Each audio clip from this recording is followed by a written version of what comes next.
السلام علیکم دوستانو، ستړي مشه په خیر راغلی. الله دې وکړي چې روغ به وئ راته. نن ډېر د خوشحالۍ ځای دی چې د ډېر ځنډ وروسته یو داسې څه باره کې معلومات اورمه کم چې په متحده عربي اماراتو کې زموږ هیوادوال ډېر زیات ضرورت ورته لري. هغه الکترونیکي یا برېښنایي تذکره ده.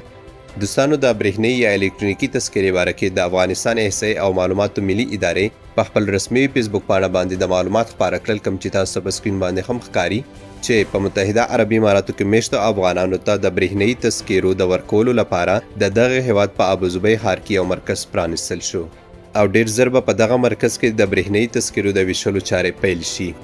په متحده عربي اماراتو کې افغانان کولی شي چې په همدغه ویب سایټ له لارې کوم چې سکرین باندې درته ښکاري د ای تذکرې لپاره خپل فورمونه ډکي. د فورمونه په مرکز کې کتل کیږي. کلم چې هر څه صحیح وي نو دوی ته به هغه شمیره چې کومه دوی دغه فورمونو کې ورکړې ده ټلیفون ورته کړی کیږي او دی به سفارت ته غوښتی کیږي تر څو هلته د ده څخه بایومیټریک وشي.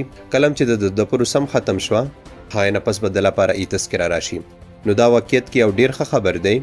موږ د افغانستان احصایې او معلوماتو ملي ادارې او په متحده عربي اماراتو کې مسؤلو چارواکو څخه د زړه له کومې مننه کوو تر څو دوی په متحده عربي اماراتو کې د افغانانو لپاره د برېښنایي تذکرې یا ای تذکرې ویشلو لړۍ پیل کولو خبر خپور کړ. اوس به لږ زه تاسو ساده ژبه کې پوه کړم.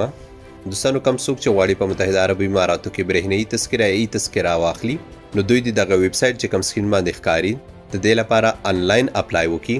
که تاسو نشئ کوئ نو خواوشا کې ټایپینګ سنټر ایجنسیانې یا دې باره کې ډېرې زیاتې ویډیوګانې شتون لري په یوټیوب کې او حتی افغانستان ملي احصایې او معلوماتو ادارې هم په خپل فیسبوک پاڼه باندې دغه ویډیو خپره کړې ده او که ما ټایم پیدا کړو نو زه هم په راتلونکي کې دې باره کې تاسو ته یو ځانګړې ویډیو جوړوم چې تاسو به د ای تذکرې یا الکترونیکي تذکرې لپاره څنګه ثبت نام کوئ.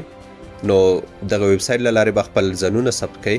کلم چې تاسو خپل ځانونه ثبت کړو نو د افغانستان سفارت له لورې به یو ورځ تاسو ته ټلیفون وکړی شي تر څو بایومیټریک لپاره هلته ورشئ. هلته به بایومیټریک وکړئ. کلم چې تاسو بایومیټریک وکړو نو تاسو ته به یو څو ورځو کې برېښنایي تذکره راشي. نو الله دې وکړي چې دا معلومات تاسو ته ګټور تمام شوي وي. که د الکترونیکي یا برېښنایي تذکرو باره کې کم نوره معلومات راتلل نو هغې لپاره تاسو احمد ټایمز یوټیوب چینل او فیسبوک پاڼه تعقیب وئ. انشاءالله چې زه به هم پوه خبروم. نور دغه معلومات خپل ملګرو سره هم شریک کړئ تر څو دوی ته هم دې باره کې معلومات وشي. ستاسو د دعاګانو او سپورټ نه د زړه له کومې مننه کوم. ښاد او آباد اوسئ.